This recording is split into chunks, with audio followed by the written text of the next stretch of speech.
Organizing a fundraising campaign? Need some big money? Discover the steps to make it successful. And have you had the talk? Learn what all families need to discuss. Then, is deferring your property taxes a good idea? Find out all this and more on The Wealthy Life.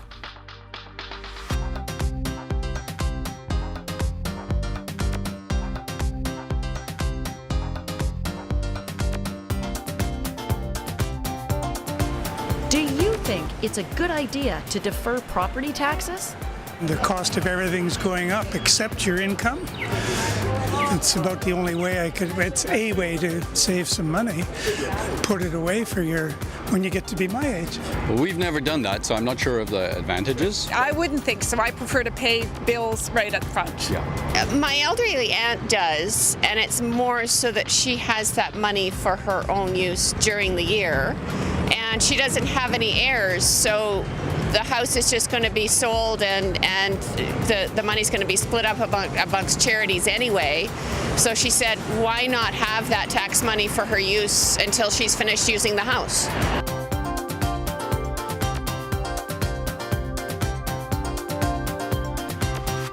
Today's guests are teacher and athletic director Darren Reisig and school principal Peter Westaver. Gentlemen, welcome to the show today.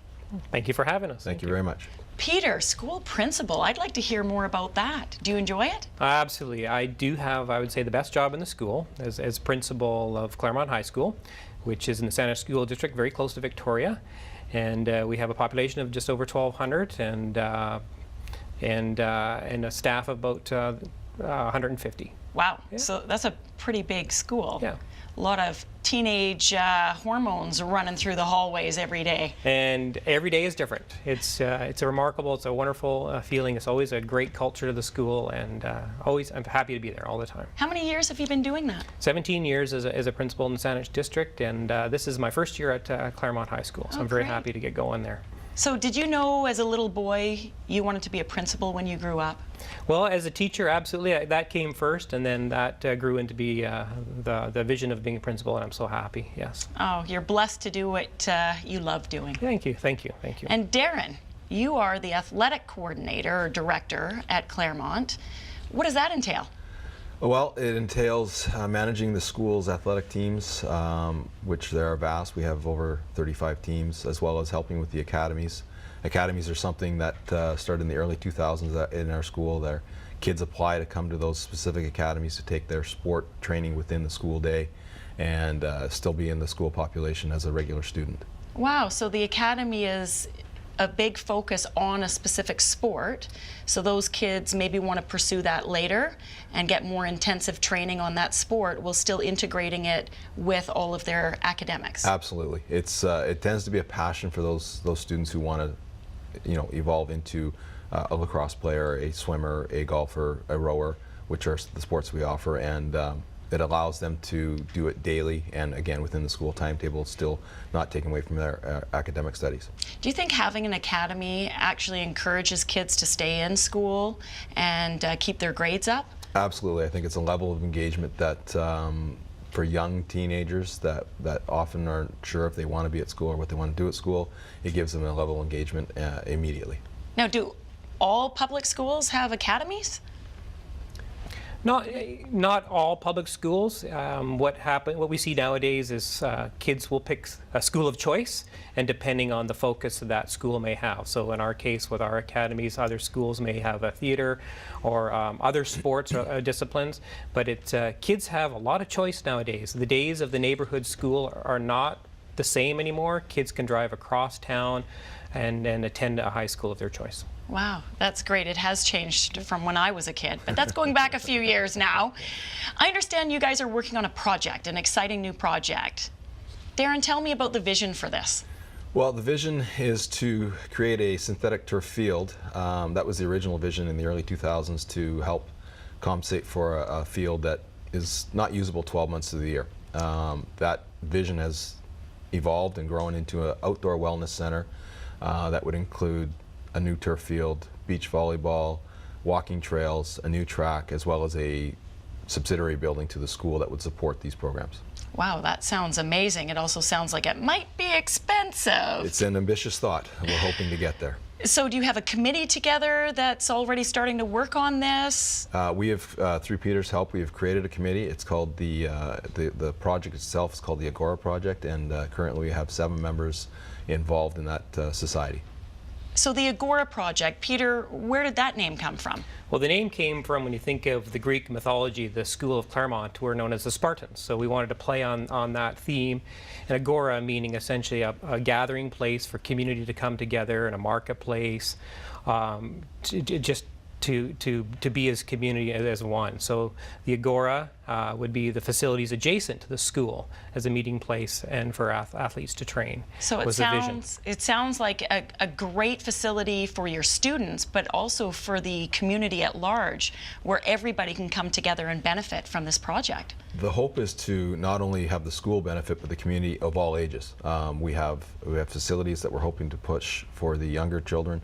We have facilities for the active athletes and students of Claremont, and then we're hoping to create the facilities for the community of 55 plus to please come and be involved at the school and the facilities that are being used there. Well, this is perfect. So that leads me to, what's your big question for me today? We need some help in trying to find the funds to create this project. You need some money. We need some money. So how do you get the money? Correct. Don't go away. Find out the steps to a successful fundraising campaign when we return.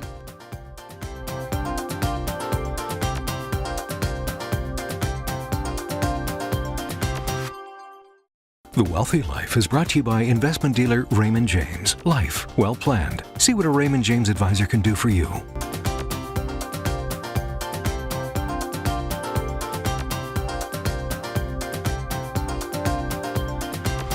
Welcome back. We're here with Darren and Peter to find out how they can raise money for an exciting community project. So before the break, we were talking about this exciting project with a new turf and walking trails and fitness equipment that not only the students can use, but the community at large of all ages. And you want to know, how do you raise the money for it? How much money do you need? We are being told by people in the business and those who are helping us somewhere between $2 and $3 million for the entire. Chump change, $2 or $3 million. So the one thing you need to do is just buy the winning lottery ticket and you're done. That would be helpful. That would be nice. So will the school board help? Does the school board have money to pay for that kind of a project? Like a lot of school districts and boards throughout the provinces, budgets are tight, and this would be an enhancement, a wonderful enhancement, but unfortunately a lot of districts don't dedicate funds specific to big projects like this. Yeah, and I mean, school boards are just like everywhere else. They don't have an endless pot of money to tap into. That's right. So then it's back to you guys. You formed a committee already. This Agora Society sounds great. Mm-hmm. Within that committee, the next thing you want to do is set aside a subcommittee called a fundraising committee, a fundraising group. Mm-hmm. And you'll need a chair of that group, and you'll have a lot of other people underneath it. And there's a lot of different ways that you can raise the money you need. But I look at this as really a capital campaign. You need to raise a whole pile of capital to build this vision that will be such an enhancement, not only for the school and the students, but for the community. Yeah. Got it right? Taking notes. Okay, so the fundraising committee, the first thing you want to do is set a goal. So it sounds like you already have an idea of how much it's going to cost. Yep. Maybe a little bit more work needs to be done to finalize it. And in doing so, you've talked about a lot of different things. There's the turf, there's a field house, I think you mentioned, there's the fitness piece, there's the trails. Have a look. Does it all need to be done at once, or can it be done in phases? Because if it can be done in phases, then you could maybe structure your capital campaign in phases. Mm-hmm. Now, I like to go for the easy money first, as we all do, or the big bucks. And so once you've got your goal set, your fundraising goal, then you form a campaign around that. And I like to visualize a triangle. If you can picture a triangle where at the bottom, the base, that's the biggest piece, that's where you want to get some large dollars. And I would encourage you to approach the municipality, approach the school board anyway, maybe there's some kind of a tie-in, and see if you can get some bigger chunks of money coming into that bottom piece. The next piece up is donors. And with your donor pool, also, you may have some alum, you may have people who are well connected in the community who want to support this, who could write you a check for $250,000 and maybe get some recognition, maybe not, but they just want to do it and they'll get a tax receipt. Then you maybe want to have a grant writer on your team, because there's a lot of great grants, either from government and or from a lot of nonprofit organizations who would support this kind of a project. So writing good grants is important to get you some more money. And then as you work up the pyramid, then you look at other donors. You know, maybe it's the parents of the students and it's the community. And then you can have at the top maybe some smaller fundraising events. All those pieces come together and they come together nicely. And if you do it well and you ask in the right way, you can raise the $2 to $3 million you need to make this project a go. Thank you. Does that make sense? That would be fantastic. Makes perfect sense. So your next step is to go get a campaign committee together and off to the races. Thanks for being on the show today. Thank you very much. Thank you. Thank you very much. Stay tuned. We're going to have the talk as it relates to families after the break.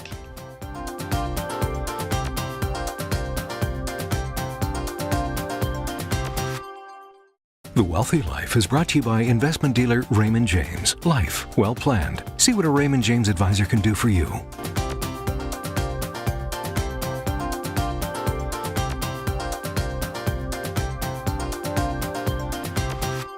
With us today is financial advisor Tom Plunkett, here to share tips on intergenerational planning. Welcome to the show, Tom. Thanks, Sybil. Tell me a little bit about your background. How many years have you been in the finance industry? I've been a financial advisor for 20 years. So you might know a thing or two? I've seen a few things, yes. Well, one of the things I find interesting about you is you have something that you do with your clients called The Talk Revisited. Well, expand on that. Explain that to me. Sybil, 40 years ago when I turned to a teenager, my parents brought me into the family kitchen table and they gave me the talk. It was cold, brief, uncomfortable, and it was not an exchange of ideas. Was it about money? It was about the birds and the bees. Ooh, the talk. The talk. And one of those taboo subjects that is uncomfortable and nobody wants to have it, but good old mom and dad did. So, and what I've noticed over the past 20 years is that some families continue to use that type of conversational dynamic to deal with issues of estate planning and specifically their wills. And I think with a little bit of tuning up of how families communicate, both sides can have a far more satisfying estate planning experience. Well, you know, money is one of those things that is also taboo. Nobody wants to talk about, especially intergenerational. And I think there's a lot of reasons for that, mainly being privacy. I remember even asking my parents when I was a kid, how much money do you make? How much did this house cost? And they were like, whoa, not really any of your business. And on the one hand, parents want to teach their kids about money, but on the other, they don't want to share their stuff. Kids may not keep it a secret. So where's the fine balance? I mean, I know it's important, but how do you balance that? Well, it's different for each family, of course, but you know, oddly from a child's perspective, children don't want to seem dependent or needy to their parents, so they don't want to talk about that intergenerational transfer of wealth. They also don't want to be judged on how they use their money, and in a lot of cases, they don't want to talk about being gifted anything because of that sense of guilt that children get from receiving a large gift. Yes. Now, from the parent's perspective, in a lot of cases, there's simply no history, there's no culture or language for how to talk to children about the family wealth. And in a lot of cases, some families just don't want to let their children feel entitled. Yeah, and is there a way that you can talk about the family wealth without disclosing every specific? You can still talk in general terms, can't you? You can, and I'd like to give you an example that I use with the people I talk with. It's Goldilocks and her three bears. Okay. There's too hot, too cold, and just right. So I always emphasize the development of financial plans for everyone I talk to. Yes. They're essential. And so in this example, Goldilocks does her financial plan, and she recognizes that she has a surplus, something that above and beyond what she needs to live. Now with that surplus, Goldilocks decides that she wants to develop a family bank. And that family bank can be accessed by her three bears under certain circumstances. So the three bears are like this. The Too Hot is the first one she thinks about. And she says, you know, Too Hot has a spending problem. I don't think I want to give Too Hot a lump sum of money now or in my will. So she takes that opportunity to talk to Too Hot and say, let's work through a financial plan and identify productive uses of this capital that give you a long-term perspective in your financial plan. Great. Setting up Too Hot for success. Exactly. The second example is Too Cold. And Too Cold, maybe you know this person, says, I don't want to talk about it. I don't want to talk about your money. I don't want to talk about your wealth or your death. And I don't need anything. And this is an example of communication breakdown in a family. So Goldilocks has an opportunity now to say, hey, it's not about the money. It's about what you do with it. And let's review what our family values are. And therefore, you can think about what you're going to do with this capital. Own it. It's yours now or in the future. And deal with that in your financial plan. Yeah. And then there's Just Right. And Just Right does this financial plan and says, I don't need anything, but looks like I will be approaching a commercial bank in the next 5 years to send a child to school and maybe buy recreational property. So in that case, Just Right is going to borrow money from the bank at 3 or 4%, while Goldilocks invests her money at 1 or 2%. A deal might be struck. Right. So really, if Goldilocks or mom and dad aren't earning very much money on some savings, they've got it at a lower rate than their children may have to pay to borrow money at, why not come together? Now, in some cases, it's going to be a bad idea. Some cases, the family may not pay it back. This is money that the family, the mom and dad, doesn't need anyways during their lifetime, I assume. Exactly. And with proper planning, even if the child doesn't pay it back, it could be part of the will and estate planning to even it out for all the kids. What a great strategy. Now, I've only got about another minute of your time left, and I just wanted to hear what's next. What are the next steps that people should take? 5 steps. Mom and dad, go get a financial plan, updating all the market values and what your anticipation of growth is over the next couple of years. Identify if you have a surplus, and if so, do you want to make it a family bank? Number 3, bring the kids into the family meeting and say, this source of capital may be available to you. If you want it, then let's see a financial plan to show how you use it productively. Number 4, kids go out and do their financial plans. Number 5 is the execution. And in the execution, money changes hands. In some cases, wills will need to be redone and perhaps contracts signed. Wow, that sounds great. And I think the financial plan keeps coming through time and time again. Don't know where to start to do a financial plan? Contact us at thewealthylife.com to get your financial planning workbook. This workbook will walk you through all the things you need to consider to get started. Tom, thank you so much for sharing your wisdom with us today. It's been great having you. Thank you, Sybil. And when we return, should you defer your property taxes?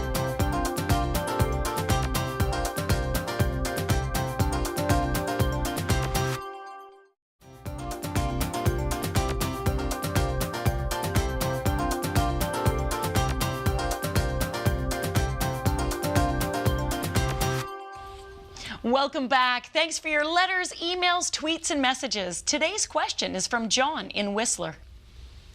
Dear Sybil, I am a retired senior living on a fixed pension income. I have just enough income to cover my living expenses, but not much extra. I would like to go on a holiday each year while I'm still healthy, but don't want to spend all my savings in case I need the money for house maintenance or long-term care costs. My kids are financially independent, so I don't need to worry about leaving anything for them when I go. I own my own house and have no mortgage. What do you think about deferring property taxes? Kindest regards, John in Whistler. Well, John, it's a great question. It's always a balance between living for today and saving for future expenses. I'd like to see you make the most out of your retirement. Seeing as how you don't have a specific estate wishes to leave behind, you can focus on spending your money now. And deferring your property taxes is a great way to increase your cash flow. Let me explain how it works. As long as you're over the age of 55, you may be eligible. You do need to apply for a deferral each year.